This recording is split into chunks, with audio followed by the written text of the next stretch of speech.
কাতার থেকে মানুষ কত ভিডিও যে ছাড়তাছে যে কাতারে কেউ আইসেন না। লাস্ট 2-2.5 বছর ধরে কাতারের যে একটা বাজে অবস্থা, এটা আসলে মানে কাউরে বলে বোঝানোর মতো না। সত্যি এরকম একটা অবস্থা। ওয়ার্ল্ড কাপের পর থেকে যে কাজের অবস্থা বাজে হয়েছে, এখন পর্যন্ত কোনো কাজ কাম নাই, একদম কাজ কাম নাই। মানে হালকা পাতলা আছে, কোনো রকম মানুষ চলতেছে। যারা পুরাতন আছে তারারই এখন মনে করেন যে কাতারে থাকাটা মানে মুশকিল হয়ে যাইতে আছে আর কি, মানে টাকাটা কঠিন হয়ে যাচ্ছে।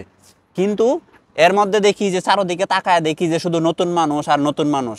আমার বুঝে আসে না, এত এত ভিডিও মানুষ বানাইতেছে, কাজ কাম নাই, মানুষে কান্নাকাটি করতেছে, কি না কি করতেছে, এখান থেকে দেশে চলে যাইতে আছে। তারপরেও কিন্তু মানুষ, নতুন নতুন মানুষ কিন্তু মানে টিকিয়ে আসতেছে।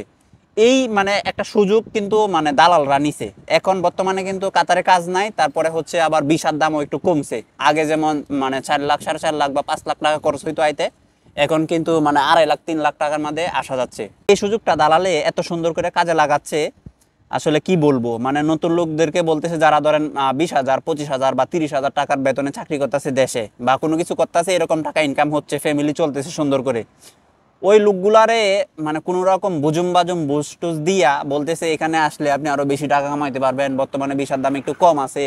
হ্যাঁ, ভিসার দাম কম আছে, তারা ধরেন 1 লাখ 1.5 লাখ টাকা লাভ করে ওই লোকগুলার আইন না এখানে ছাইড়া দিচ্ছে। আর কিছুদিন যাওয়ার পরেই যখন আর কাজ কাম খুঁজে পাচ্ছে না, মানে রুম ভাড়ার টাকা মিলাইতে পারতেছে না, খানা খাওয়ার মানে টাকা মিলাইতে পারতেছে না, তখন এই কান্নাকাটি আবার দেশটাকে টাকা আইন না আবার দেশে চলে যাচ্ছে।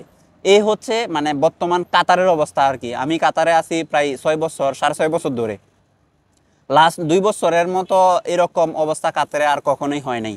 তো এই কাজগুলা কবে যে চালু হবে আমার জানা নাই সত্যি। আমরা যারা পুরাতন আছি আমাদেরই এখন মনে করেন রুম ভাড়া, খানা খরচ এগুলা মিলাইতে কষ্ট হয়ে যাচ্ছে। বাড়িতে দেশে মানে দেশে টাকা দেওয়া তো পরের কথা।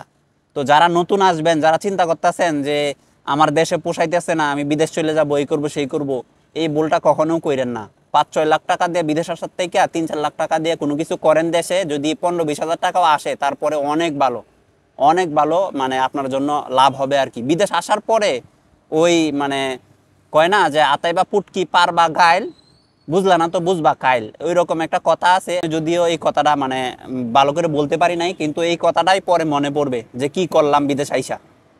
তো আজকের মতোই পর্যন্তই। যারা কাতার আসতে চান, বিশেষ করে যারা কাতারে আসতে চান, তারা ভুলেও কিন্তু কাতারে আইসেন না। কাতারের অবস্থা খুব খারাপ। বুঝলে বুঝপাতা, না বুঝলে তেজপাতা। যদি বুঝে থাকেন তাহলে আলহামদুলিল্লাহ, যদি না বুঝেন তাহলে আর কিচ্ছু করার নাই আর কি। আসেন বিদেশ।